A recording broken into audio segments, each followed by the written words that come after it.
Doctor Saroj, assistant professor Sanskrit, RD girls college Bharatpur. Shri Ramayana का बालकांड, प्रथम सर्ग, 35वां श्लोक।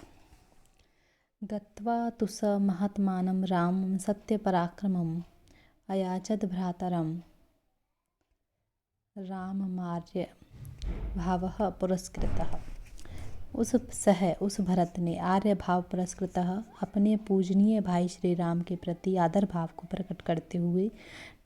तो निश्चित रूप से गत्वा वहाँ जाकर के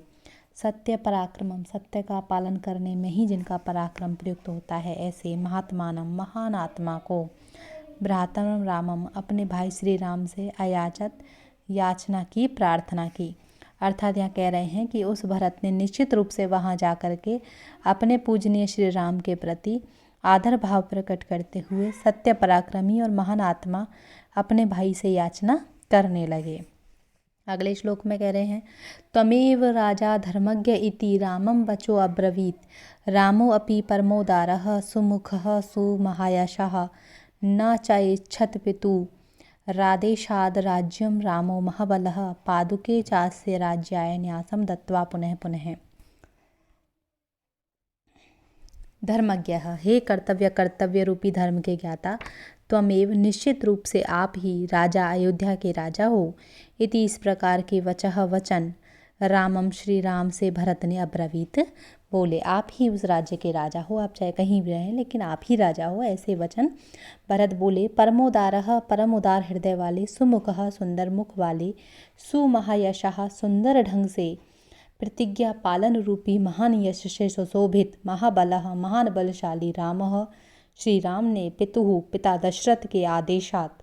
आदेशानुसार राज्यम, अयोध्या के साम्राज्य की, न इच्छत, जरा सी भी इच्छा नहीं की, अस्य, इस भरत के लिए, राज्याय, राज्य चलाने के लिए, पादुके, अपनी प्रतीकात्मक अपनी चरण पादुकाएं, न्यासम, धरोहर के रूप में, दत्वा, देकर के, पुनः पुनः, बार बार भरत को समझाते हुए वहाँ से निवर्तयामास, वापस लौटा दिया। हे कर्तव्य, कह रहे हैं कि हे कर्तव्य रूपी धर्म के ज्ञाता, आप ही निश्चित रूप से अयोध्या के राजा हो। इस प्रकार के वचन भरत ने श्री राम से बोले। परम उदार हृदय वाले, सुंदर मुख वाले, सुंदर ढंग से अपनी प्रतिज्ञा का पालन करने वाले, इस महान यश से सुशोभित और महान बलशाली श्री राम ने अपने पिता के आदेशानुसार अयोध्या के साम्राज्य को प्राप्त करने या स्वीकार करने की इच्छा नहीं की, अपितु उस भरत को ही राज्य चलाने के लिए प्रतीकात्मक रूप से धरोहर के रूप में अपनी चरण पादुकाएं देकर बार बार समझाते हुए भरत को वहां से अयोध्या के लिए लौटा दिया।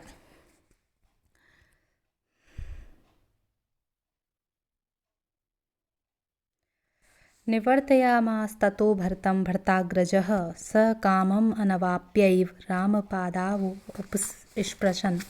नन्दीग्रामयकरोद राज्यं रामागमनकाङ्क्षया गते तु भरते श्रीमान् सत्यसन्धो जितेन्द्रियः रामस्तु पुनरलक्ष्य नागरस्य जनस्य च तत्रागमनम् एकाग्रो दण्डकान् प्रविवेशः। ततः, इसके बाद में, भरताग्रजः, भरत के बड़े भाई श्री राम ने, भरतम, भरत को, निवर्तयामास, निश्चित रूप से वापस लौटा दिया। सह, उस भरत ने, कामम, राम के अयोध्या वापस लौटने की अपनी कामना की पूर्ति में, अनवाप्य, सफलता प्राप्त न होने के कारण, राम पादव, श्री राम के चरणों का उपस्पृशन, पास में जाकर स्पर्श किया। रामागमन का कांक्षया, श्री राम के वापस अयोध्या में आगमन की संभावना और आकांक्षा अपने मन में रखकर नंदीग्राम में ही राज्यम, शासन को अकरोध, संभाला, किया। तो निश्चित रूप से सिद्ध और प्रसिद्ध है कि भरते गते, भरत के वहाँ से चले जाने पर, श्रीमान, शोभा से संपन्न, सत्यसंधः, सत्य प्रतिज्ञा को धारण करने वाले, पालन करने वाले, जितेंद्रिय, अपनी ज्ञानेंद्रियों और कर्मेंद्रियों पर विजय प्राप्त करने वाले, एकाग्रह, एक ही निश्चित अवस्था में अपने अंतःकरण को नियंत्रित रखने वाले, राम ने निश्चित रूप से नागरस्य, अयोध्या नगर के निवासियों, जनस्य च, और उस भरत के, तत्र वहाँ चित्रकूट में, पुनः बार बार, आगमनम, आलक्ष्य, आने का विचार करके, दंडकारण्य के अंदर घने भाग में प्रवेश किया। जब उन्होंने देखा कि अभी सभी को पता लगते ही भरत और सारे अयोध्यावासी वहाँ पर आ गए थे चित्रकूट में, इसलिए उन्हें लगा कि अब उनको पता लग चुका है, बार बार वो वापस यहाँ ना आए, इसलिए यहाँ आ सकते हैं, इसलिए उन्होंने चित्रकूट से जाना उचित समझा और दंडकारण्य वन में प्रवेश किया। तो यह कह रहे हैं कि इसके बाद भरत के बड़े भाई श्री राम ने समझा बुझाकर भारत को निश्चित रूप से वापस लौटा दिया। उस भरत ने भी श्री राम के अयोध्या वापस लौटने की अपनी कामना की पूर्ति में सफलता प्राप्त नहीं होने के कारण श्री राम के चरणों का पास में जाकर स्पर्श किया। उसके बाद भरत ने श्री राम के वापस अयोध्या में आगमन की संभावना और आकांक्षा अपने मन में रखकर नंदीग्राम में ही निवास करते हुए शासन चलाने का कार्य किया। और जैसा कि प्रसिद्ध है कि भरत के चित्रकूट से चले जाने पर शोभा और ऐश्वर्य से संपन्न,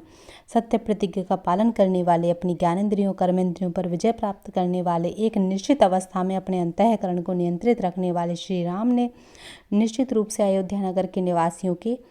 तथा भरत के बार बार यहाँ चित्रकूट में आने की संभावना को जानकर विचार करके दंडकारण्य के अंदर वाले घने भाग में प्रवेश किया।